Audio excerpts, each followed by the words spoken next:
Hi there, it is Jo from Minerva, and today I'm going to be finishing off my dress, which is View A from New Look 6526. It's a great dress pattern that can be a day dress if it's made in cotton. I've used a cotton chambray today, but you can also elevate this dress and wear it as evening wear. I have made View B and I've used a lace overlay, but you could use chiffon, you could use sateen, you could use taffeta, or just go for a cotton day dress. But the thing that elevates it to the next level is how you finish the hem. Instead of just turning the hem up on this dress, I'm going to put in a horsehair braid hem, and it's a stretchy plastic product that can curve, and it's a sort of type of stiffener. So you put the stiffener inside the hem and it will hold the shape of the hem. You can see a really great example of it here. Because this is a mother of the bride outfit, then the person wanted to make sure that the skirt didn't just collapse flat, and it had a really nice shape. So I'm going to try and put this into my skirt hem. It's a cotton finish, but you can also use this product with that. You can hand sew it in, or you can machine sew it in, or I have another way that I've used it before, which completely encloses the plastic into the hem, so there's none of the plastic showing at all. Let's have a look at those few methods. So this is the right side of my skirt. It's got a gentle curve, but not much, not like a really curved circle skirt. So let's work on this first and then we can talk about adaptations afterwards. So you get the braid, trim the end off so it's neat, and you're going to pin it to the edge of your skirt with the right side facing up. The braid doesn't actually have a right side or a wrong side, so you can just make sure that you've got your skirt the right way up. And you're going to pin the braid, don't stretch it, it doesn't need stretching, to the edge of the skirt all the way around.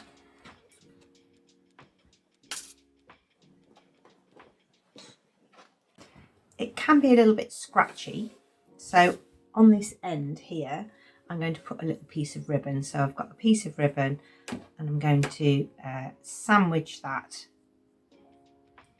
over the top of the end, and it just stops it being uncomfortable. And then when you get to pin round to the other side, you can tuck the other end under the ribbon as well. So when you come back round, you can tuck the other end into there. So here's the join. I've got the tails of the ribbon on the outer edge, on the hem edge, and then we're going to sew 1/4 of an inch along the raw edge. And you use a normal sewing machine stitch, nothing fancy. I'm using a 1/4 inch foot on my machine because I've got one, but you can just sew around with a normal foot and matching thread.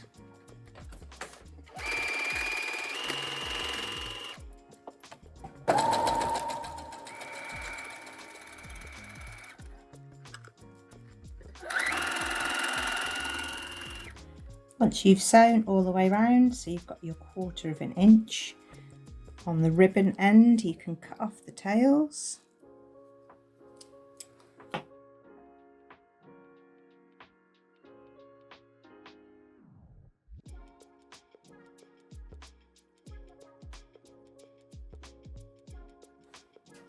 You're going to flip the seam allowance up towards the skirt and then fold again, and you've got that 1/4 of an inch allowance on the hem.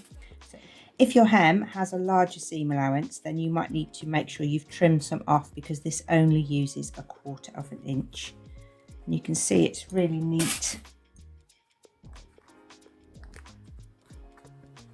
And you can turn the horsehair braid to the inside, and from the right side it's lovely and smooth. If you press this, it's best to press it from the right side, because if you press it from this side, you might melt the plastic. So when you've sewn it all down, then you can give it a final press, but press it from the right side. You can hand stitch this in place. you take a matching thread, you pick up, so make sure this isn't all bouncy on the end, make sure that's rolled really nice and tight to the braid, and you pick up a few little threads from the fabric, and then you pick up the edge of the braid and you're doing a little whip stitch. You can make those sort of 1/4 of an inch apart. So pick up some fabric from the dress, tiny little few threads and the edge of the braid, and continue around your hem.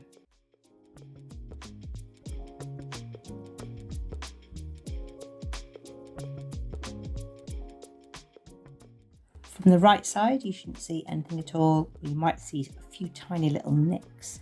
I'm being slightly careful how much thread I pick up from the fabric, because on a chambray the warp and weft threads are a different colour, so I don't want to pull one more than another. Now I can press from the right side. And that works really well on a straight hem. If you get to a slightly curved part of your hem, I'll show you how to deal with the horsehair braid. If your hem is slightly more curved, like here, then you can put a row of easing stitches in the edge of the braid, and now you can't really pull those up because it's quite a stiff fabric. So what you do instead is you take a pin and you pull up one of the threads. So you just take a tiny little pull and you can see that it's already started to curve that edge. So every couple of stitches you can just pull a stitch so that it makes the outer edge a little bit shorter, and it will help it to curve around a curved hem. This is particularly good on a circle skirt. So here I've got too much braid, so with a pin I'm just going to find a stitch and pull it a little bit.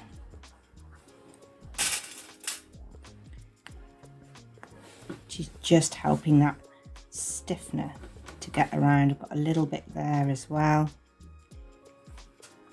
And you can't see them.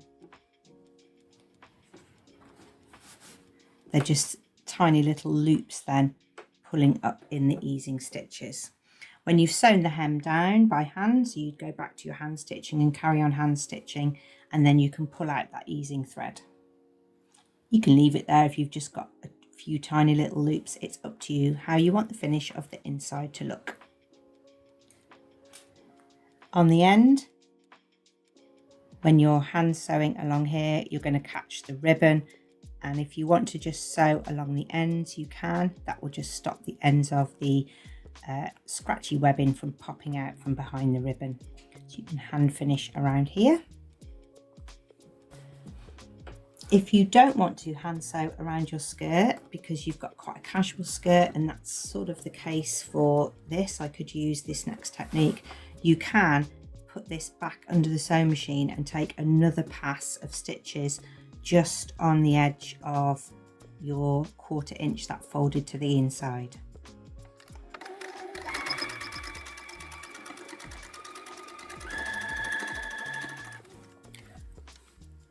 So I've just done a little section to show you, but you would get a really nice narrow hem along the bottom, and that would hold your webbing up and make it stay inside your skirt. If you've got a really wide horsehair braid hem, you would need to hand stitch as well around the top. You can still hand stitch now as well if that's the finish that you want, but that will hold it in place. If the stiffness of the horsehair braid is not the look you're after, you can also try a similar thing with a piece of gross grain ribbon. So the gross grain ribbon acts as a sort of stiffener because it's quite a tight weave ribbon, and you can put that on the wrong side of the fabric. It doesn't matter what the pattern is on the ribbon because it's going to be enclosed completely in the seam. And if you've got an overlocker, you can overlock the raw edge of the ribbon to the raw edge of the fabric. You'll need to disengage the blade so that you're not cutting the edge of the ribbon. So you're going to attach the ribbon to the fabric along the raw edge.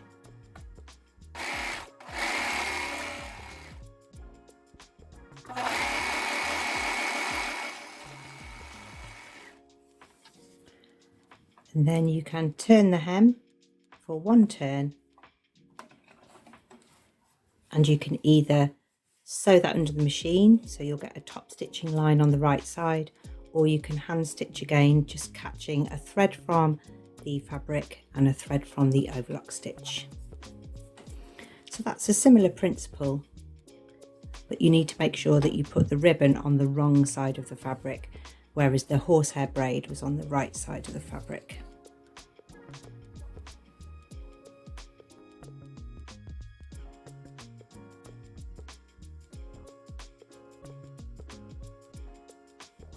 I hope that's helped you to decide if you want to try this technique. It's really superb in vintage style dresses where you want to get that sort of 1950s skirt shape.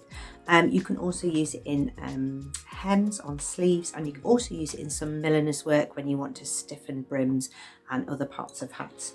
So you can use this product in more than one way.